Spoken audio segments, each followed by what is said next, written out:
Subscribe now and press the bell icon. Never miss an update.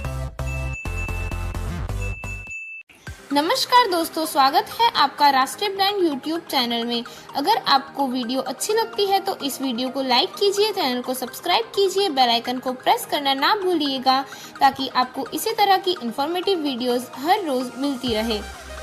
दोस्तों, इस video को ज़्यादा से ज़्यादा अपने फ्रेंड्स एंड फैमिली के साथ शेयर कीजिएगा और अपने अपने ओपिनियन हमें कमेंट बॉक्स में बताना न भूलिएगा। दोस्तों, राष्ट्रीय ब्रांड के व्हाट्सएप और टेलीग्राम ग्रुप आप सभी के लिए अवेलेबल है। सो आप इस चैनल के अबाउट में जाकर फॉर्म फिल कर जुड़ सकते हैं हमारे व्हाट्सएप और टेलीग्राम ग्रुप में। फीमेल्स के लिए अलग से व्हाट्सएप ग्रुप अवेलेबल है, सो वो भी फॉर्म फिल कर हमारे व्हाट्सएप ग्रुप का हिस्सा बन सकती है। अब ज़्यादा देर ना करते हुए ले चलती हूँ आपको वीडियो की ओर। आशा करती हूँ आपको वीडियो पसंद आएगा।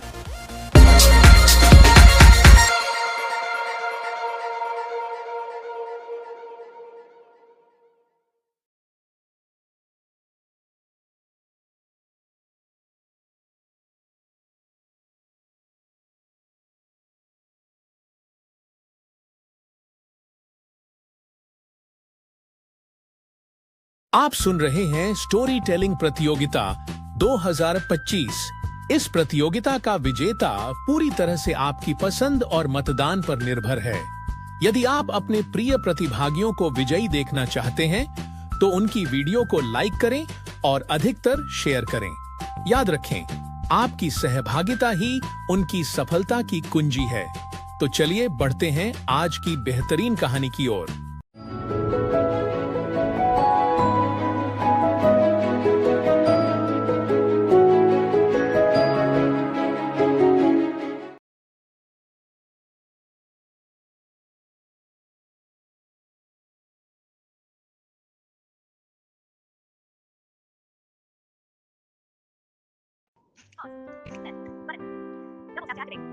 नमस्कार। राष्ट्रीय ब्लाइंड स्टोरी टेलिंग प्रतियोगिता 2025 के लिए खुशवंत बात कर रहा हूँ। आज आप सभी के लिए एक स्टोरी लेकर आया हूँ। इस स्टोरी का नाम है संघर्ष दृष्टि बाधित का। तो चलिए फिर स्टोरी को स्टार्ट करता हूँ। एक समय की बात है, किसी गांव में एक पति पत्नी रहते थे। उनको एक संतान की प्राप्ति हुई और उनको एक बेटा हुआ और वह भी एक दृष्टि बाधित था और वह जन्म से ही देख नहीं सकता था। जब वह कुछ ही महीनों का था तब डॉक्टर ने उसके माता पिता को बताया कि उनका बच्चा दृष्टि बाधित है, वह देख नहीं सकता। यह सुनकर उसके माता पिता बहुत दुखी हो गए और वहां से अपने बच्चे को लेकर घर के लिए निकल गए। रास्ते में उन्होंने सोचा कि यह तो देख नहीं सकता, बुढ़ापे में हमारी सेवा कैसे करेगा। और उन्होंने सोचा कि इसे रास्ते में कहीं छोड़ देते हैं और उन्होंने अपने छोटे बच्चे को रास्ते में कहीं छोड़ दिया। और उनको अपने बच्चे को रास्ते में कहीं पर छोड़ते समय बिल्कुल भी दया नहीं आई और वे उसे छोड़कर चले गए और वह बच्चा वहाँ पड़ा पड़ा रोता रहा, लेकिन किसी ने भी उसे वहाँ से नहीं उठाया। तभी वहाँ से एक पति पत्नी गुजर रहे थे। उनकी शादी को काफ़ी साल हो चुके थे, लेकिन उनकी कोई संतान नहीं थी। तभी उनकी नज़र उस बच्चे पर पड़ी और उन्हें उस पर दया आ गई। उन्होंने उस बच्चे को वहाँ से उठा लिया और अपने साथ लेकर चले गए।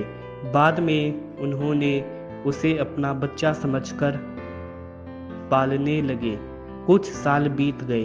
वह बच्चा अब बड़ा होने लगा था, लेकिन उसके नए माता पिता उसके लिए चिंतित रहने लगे थे, क्योंकि उन्हें पता था कि उनका बच्चा दृष्टि बाधित है और अब उनके बच्चे का स्कूल जाने का समय आ गया था। उसके पिता ने उसका दाखिला एक दृष्टिबाधित स्कूल में करवा दिया।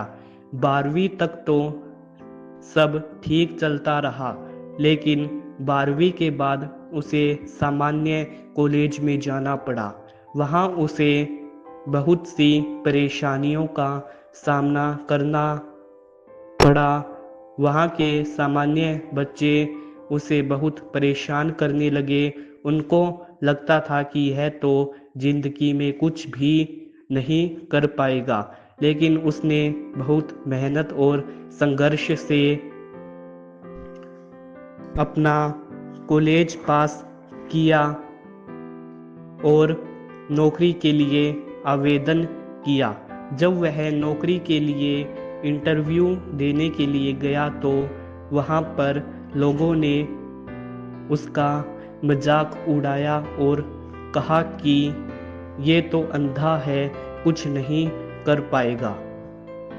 लेकिन उसने लोगों के कहे पर ध्यान नहीं दिया और अपना इंटरव्यू दिया और भगवान की कृपा से इंटरव्यू पास कर लिया और उसकी नौकरी लग गई। अब समय आ गया था उसकी शादी का। उसके माता पिता ने उसके लिए एक लड़की पसंद कर ली और वह लड़की ने भी लड़के को पसंद कर लिया। उनकी शादी करवा दी गई और शादी के बाद कुछ साल तो अच्छे से बीत गए और फिर शुरू हुआ उस लड़की का असली खेल।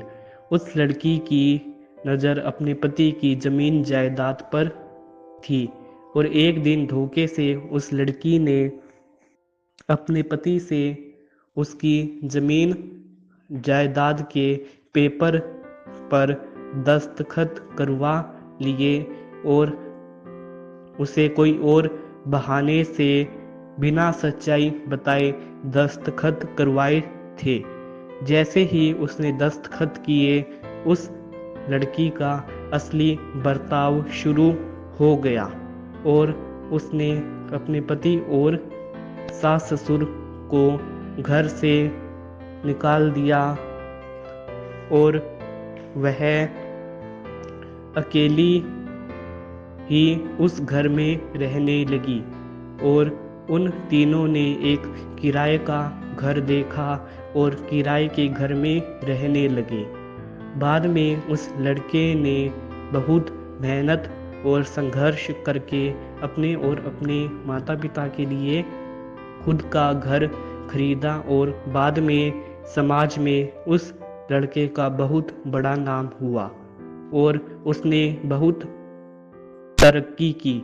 जब उस लड़की को उस बारे में पता चला तो उसने उस लड़के की ज़िंदगी में आने की कोशिश फिर से की, लेकिन इस बार उसने उस लड़की पर विश्वास नहीं किया और अकेला ही अपने माता पिता के साथ ज़िंदगी गुजारने लगा।